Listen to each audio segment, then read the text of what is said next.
Hello students, अब हम देखते हैं exercise 5.1 question number 5 continuity and differentiability. इसमें हमें गिवन है is the function F defined by F x, और हमारे पास फंक्शन दिया हुआ है when value of X is less than और equal to 1 then function is X. अगर एक्स की वैल्यू 1 से छोटी होती है तब भी हमारा फंक्शन एक्स होगा, जब एक्स की वैल्यू इक्वल टू 1 होगी तब भी हमारा फंक्शन एक्स होगा। उसके बाद x ग्रेटर देन 1, अगर x की वैल्यू ग्रेटर देन 1 होगी तो फंक्शन हमारा 5 होगा। x की वैल्यू अगर ग्रेटर देन 1 होगी तो फंक्शन 5 होगा। और हमें कंटिन्यूटी चेक करनी है एट x इक्वल टू 0, फिर 1 पे, फिर 2 पे। पहले हम 0 पे चेक करते हैं। तो 0 पे चेक करने के लिए हमारे पास कंडीशन क्या है? कोई फंक्शन कंटिन्यूस होता है उसके लिए हमारे पास कंडीशन होती है limit x approaches to a negative F x equal to limit x approaches to a positive f x और एफ ऑफ ए, ये इक्वल होना चाहिए। ए यहाँ पे क्या है? ए यहाँ पे जो जहाँ पे हमें कंटिन्यूटी चेक करने को बोला है 0 पे, तो मतलब हमें क्या प्रूव करना है? Limit x approaches to 0 negative F x यहाँ पे क्या है? अब हमें ये देखना है कि फंक्शन क्या है हमारे लिए। पहले ये लिख लेते हैं, ये limit x approaches to 0 positive f x और ये एफ ऑफ ए, ये ए हमारा 0 है। अब देखो यहाँ पे 0 है ना, जब x की वैल्यू 0 है तो ये 1 से तो छोटी है ना, 1 से तो छोटी है। अगर x की वैल्यू 0 है तो 1 से तो छोटी है। जब x की वैल्यू 1 से छोटी होगी तो फंक्शन क्या था? x। तो मतलब हमारा यहाँ एफ एक्स की जगह पे क्या आएगा? x।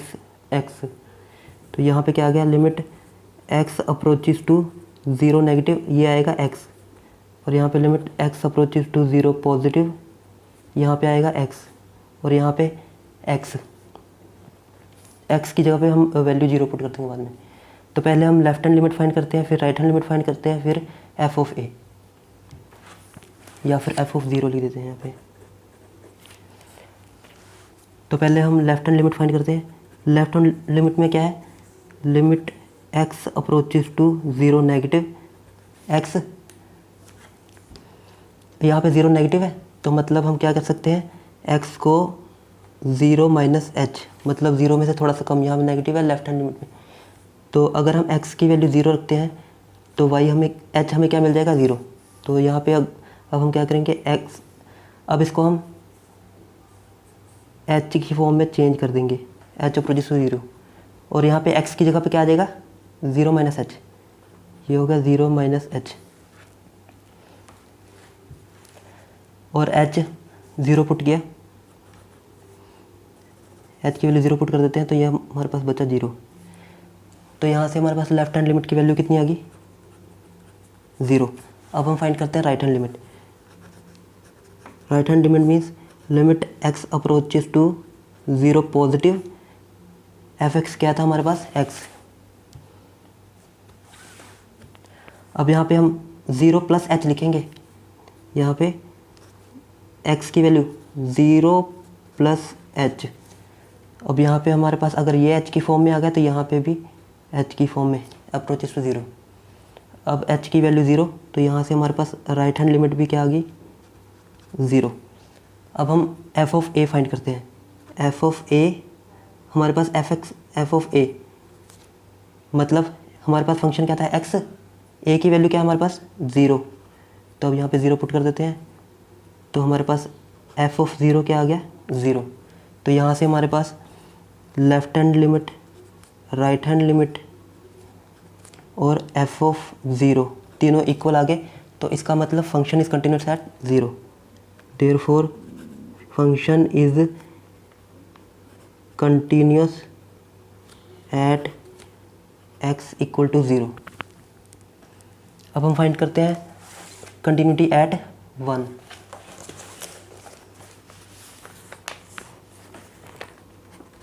टू चेक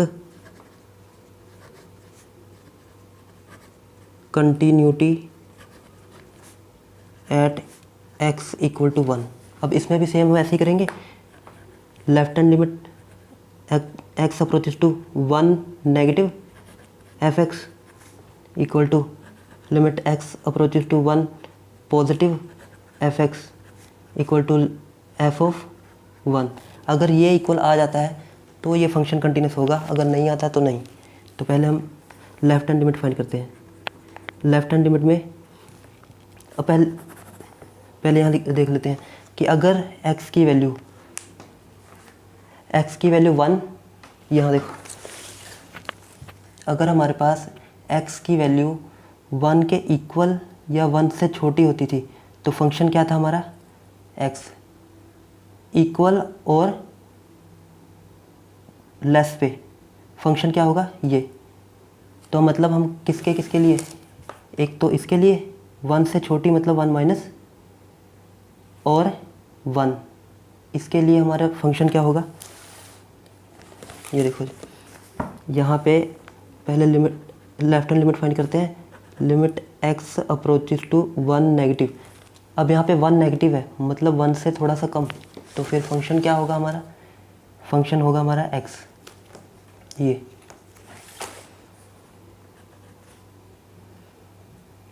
पहले इसको भी लिख लेते हैं। यहाँ पे हमारे पास right hand limit x approaches to 1 positive, 1 से बड़ी तो यहाँ फंक्शन क्या आएगा, यहाँ देखते हैं x की वैल्यू 1 से बड़ी तो फंक्शन क्या 5, तो यहाँ पे 5 रखते हैं।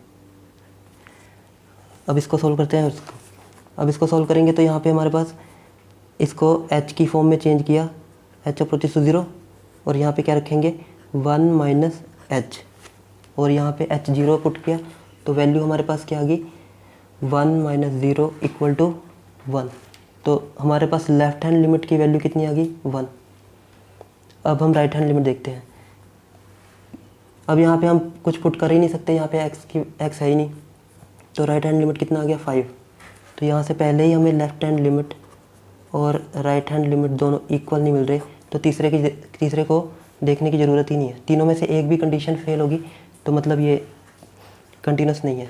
तो हम क्या लिख सकते हैं, therefore function is not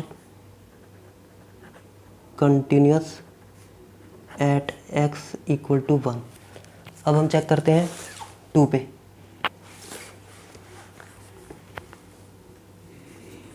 to check the continuity,